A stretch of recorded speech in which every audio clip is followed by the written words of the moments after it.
This video is brought to you by A12 Productions.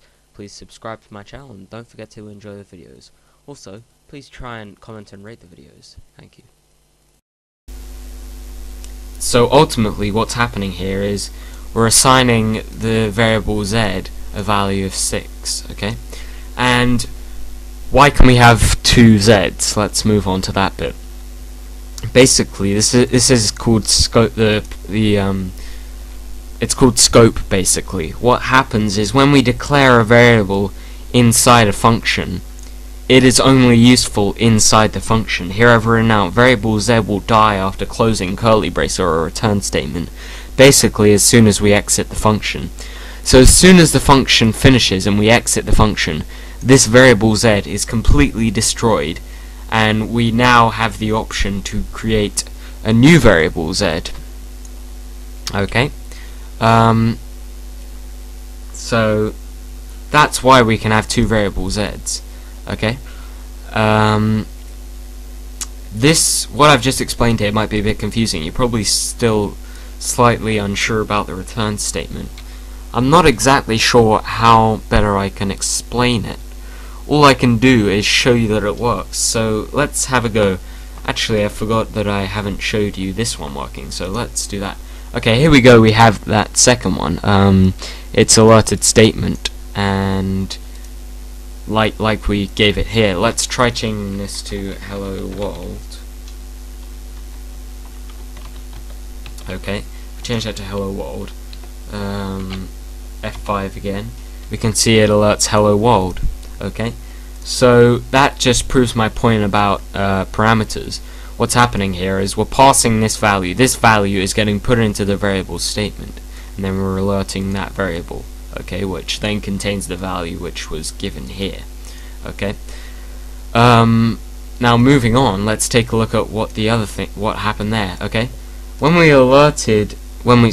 document.writed z, remember that's this z, because this z was destroyed when the function closed, or when the function finished, which is as soon as we hit here, the function finished. Okay, so when we alert z, we get the value 6, and that's because we passed it the values 2 and 3. Okay, it assigned z inside the function a value of 2 times 3, or x times y, which in this case was 2 times 3. So z, this z inside the function now contains the value 6. We returned z, so it then printed out. Sorry, brain dead for a moment here. It didn't print out. We returned z, so it assigned z to this new z outside the function, and then we document.writed z. What I'm going to do to help explain what's it called? Actually, let's just, oops. Oh, I know why this is happening. I pressed insert. Okay, there we go. That's more like it. Break the line there. Okay, what I'm going to do is I'm going to document.write, and what I'm going to do is I'm going to call the function inside the document.write statement. I'll call it with 4 and 5, sorry. So theoretically that should output 20. And if we take a look at this, I hope this will work. I haven't actually tested this before. Yeah, it does. Okay, you can see it's outputted 6 from the original thing, and then it's outputted 20 here. So when we return okay, I think I've come up with a very good explanation here. What happens when we return z is calling the function here is like calling this function. Okay, let's copy this quickly. Sorry this is taking so long to describe, but doing this, find prod 4 times 5, is the equivalent of doing this. Okay, that's basically, this and this are exactly the same. Okay, these two are exactly the same, because what happens is it calls the function and retrieves that value and returns z, and then in place of that function it puts the returned value, which in this case is 20, So that's what's happening after we've called the function. This is what's essentially happening. So these two are the same. Hopefully that gives you a better idea of what's happening.